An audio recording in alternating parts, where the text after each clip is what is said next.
23 years ago, I started working with the Lewis and Clark Water Project.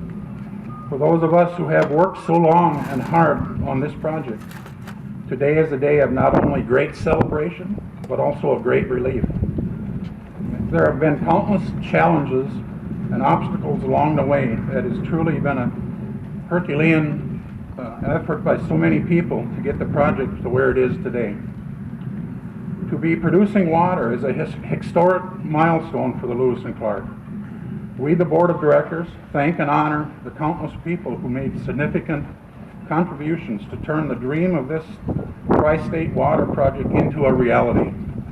Echoing the spirit of our namesake explorers, their service, teamwork, determination, dedication, and perseverance through the years and in the face of many obstacles was truly a driving force.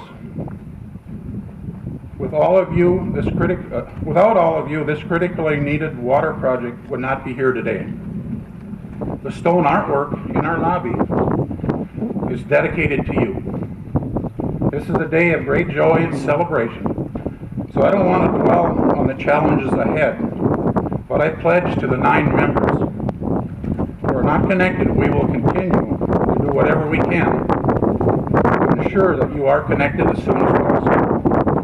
We are all in this together. It is hoped this monumentous occasion will provide the momentum needed on the federal level to complete the project. There's a painting of our namesake explorers on top of nearby Spirit Mound hanging in our lobby. There are some dates in the project's history on the plate at the bottom of that painting. They are incorporation, January 1990. Authorization, July 2000. Groundbreaking, August 2003. Treatment plant ribbon cutting, August 2012. Completion ceremony. The date of the completion ceremony has been left blank. We look forward to filling that in, and good Lord willing, I will still be around to help celebrate the project's completion. My heartfelt congratulations to the Lewis and Clark Regional Water System on a good start, and we hope and pray for an even better finish. Thank you, and God bless.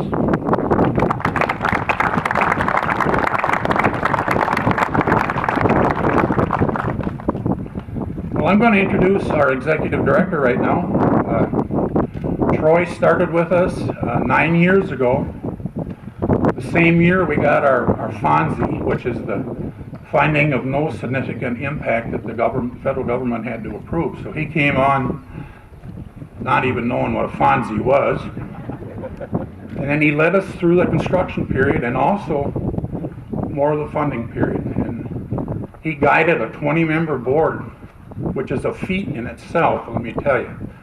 And then everything else that is going on. So it was with great pleasure I introduce our Executive Director, Troy Larson.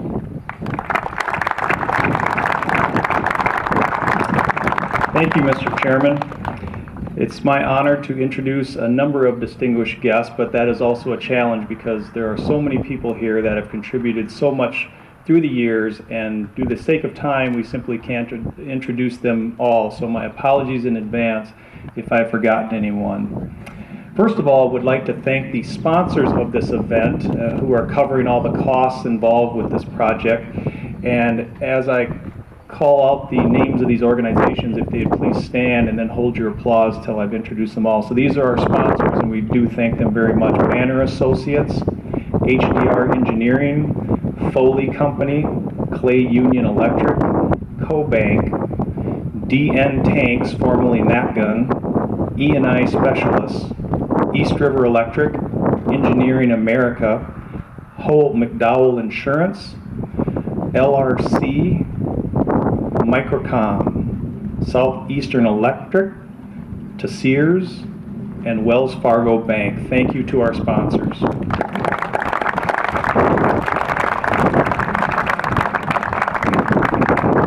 We have a number of distinguished guests that will be speaking, and they will be introduced later.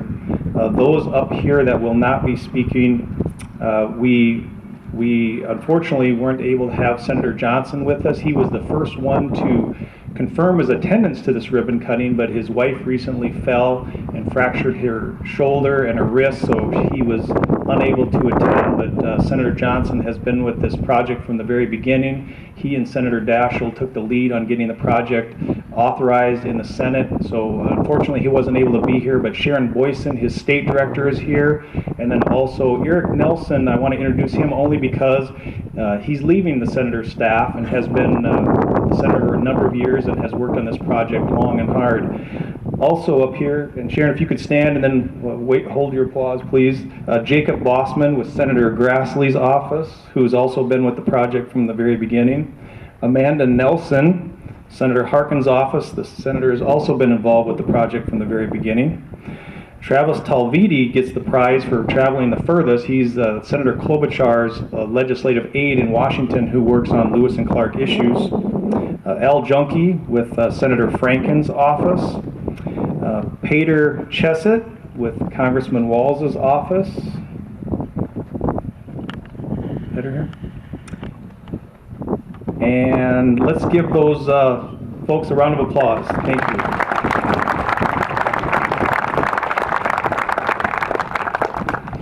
Also up here, we'll introduce Commissioner Connor in a bit, but Mike Ryan is the Regional Director of the Bureau of Reclamation out of Billings, Montana. We have Dick Long, the Area Manager for the Bureau of Reclamation out of Bismarck. In the audience, we have Arden Freitag, who's the Chief of Rural Water Construction out of Bismarck, and then Ted Hall is the Bureau of Reclamation point person on this project out of Pierre. Ted has been with this project from the very beginning, so thank you to our friends from the Bureau of Reclamation.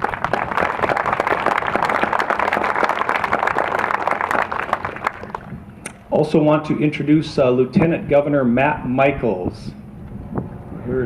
Lieutenant Governor, thank you for being here.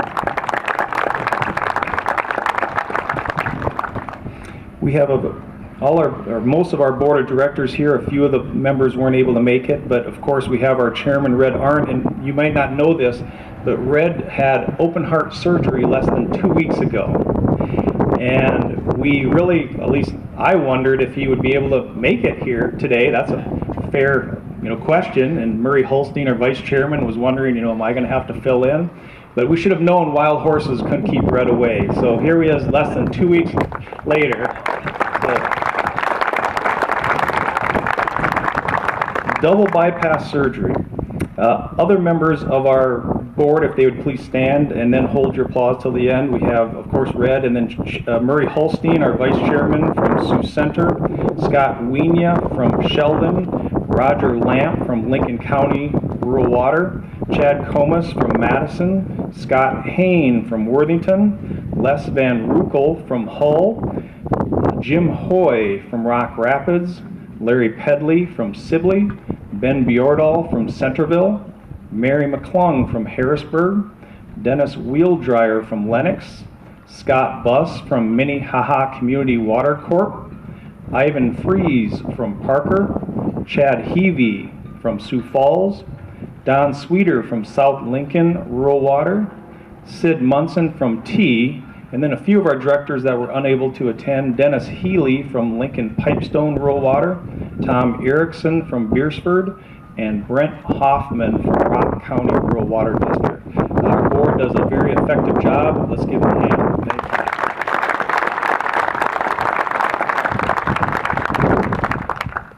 We have a number of our mayors and board chairmen that are here. If they would please stand and let's hold our applause till the end. We have Mayor Jerry Johnson from Sibley, Mayor Gene Hexum from Madison, Mayor Alan Oberloh from Worthington, Mayor Roger Viss from Hull, Mayor Julie Burke Bowen from Harrisburg, Mayor Ron Nelson from Parker, Mayor Mike Huther from Sioux Falls, Mayor Jim Fedderson from Beersford, Mayor Orville Weavers from Lenox.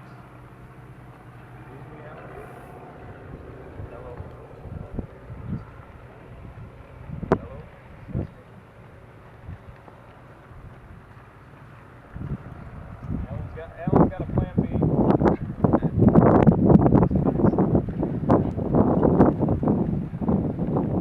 than the sock. Mayor, I think you heard me, Mayor Jim Feddersen from Beersford, Mayor Orville Weavers from Lennox, Mayor John Lawler from T, Chairman Roger Lamp of Lincoln County Rural Water, Chairman Rod Spronk from Lincoln Pipestone Rural Water, Chairman Don Sweeter from South Lincoln Rural Water, and Chairman Lloyd Ray from Minnehaha Community Water Corp. Let's give them a round of applause.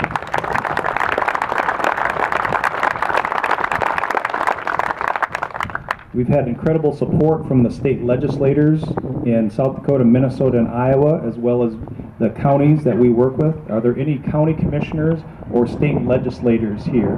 If so, please stand and be recognized. Thank you.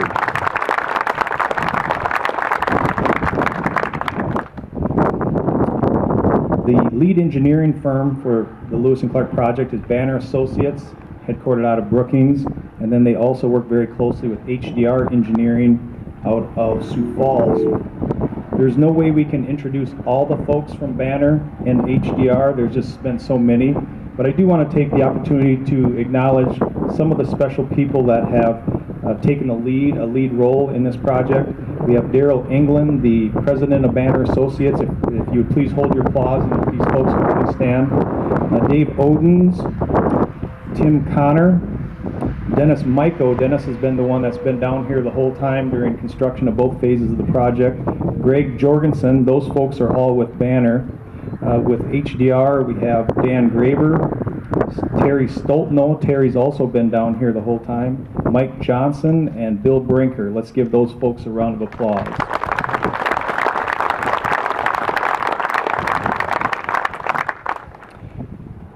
Foley Company out of Kansas City, Missouri is the general contractor on this project.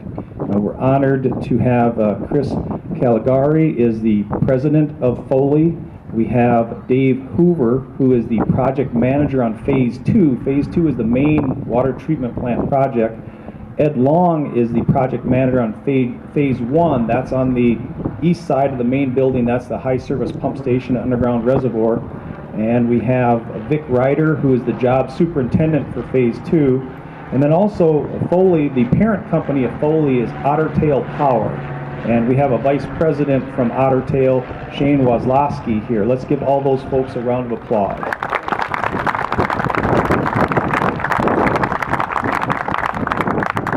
We have a couple organizations that have worked really hard on this project through the years. The Board of Water and Natural Resources. We receive our funding, did receive our funding through the state of South Dakota through the Board of Water and Natural Resources. Representing the board is Jim Feeney with the South Dakota Department of Environment and Natural Resources.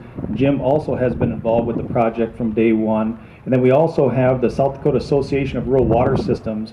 When Lewis and Clark started, it was headquartered out of the state offices of the state association, and Denny Davis is their executive director. So if Jim Feeney and Denny Davis would please stand.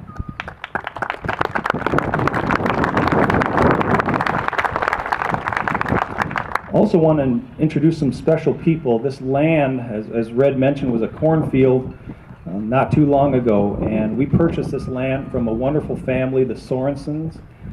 If not for their willingness to work with us and allow us to purchase this land, this project would not have happened. So we have Nels and Linda Sorensen, and then Nels's and Linda's son Grant and Amy Sorensen. So would the Sorensens please stand? Way in the back. Thank you very much.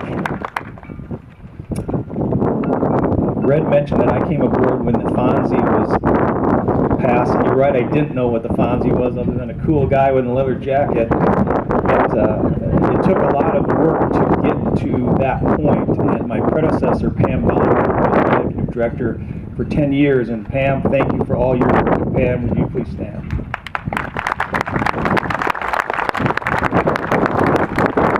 We're getting down there. I do want to introduce the staff of Lewis and Clark. We have Dan Zlakowski, otherwise known as Mr. Z, as our construction administrator. Lori Seaton, the real boss of the operation, as our office manager. Jim Owen as our operations manager. He's the one in charge of making sure everyone gets the water. Jason McBride is our plant supervisor. Todd Giffen is our maintenance foreman. Shane Becker is our electronics maintenance technician. And then we have 4 water operators: Mike Dukesher, Chris Heck, Jeff Hines, and Justin Walsh, otherwise known as JD. Let's give them a round of applause.